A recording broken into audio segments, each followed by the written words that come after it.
it makes sense to me that the version of awakening some people would be seeking was one that allowed them to trip out of the enormous discomfort of their human experience. It served a purpose. To me, what we've been calling spirituality in the patriarchal tradition is a bypass structure. And they allow people to survive horrifying contexts and circumstances. We can never, ever deny that or Exactly. take that away from them or vilify them from that. My problem is always, so if Eckhart Tolle said, look, at the beginning of his book, The Power of Now, a book I call The Power of Self-Avoidance. So if Eckhart Tolle, so if he said at the beginning, he said, look, I have suicidal ideation. I've done everything I can. I can't work this shit out.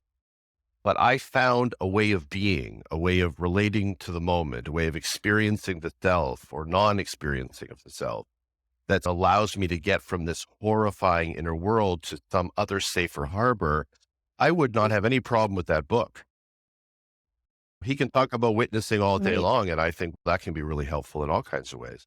But that's not what it's called. It's called A Guide to Enlightenment, and that's when the problem begins. He said he woke up in the morning enlightened. I don't believe that trauma resolves itself overnight. You may find another perspective on how to interface with your stuff, nullify it, pretend it's not there, meditate 74 hours a day until it feels like it's not there, until you get Yeah. back into relationship and you're still a fucking shit show. But Right. for Right. me, the real question is, what is a spirituality that will serve us in this moment and going forward? And what threads can we pull from that weave that might be of some value to us? But ultimately, let's not be afraid to critically review all of it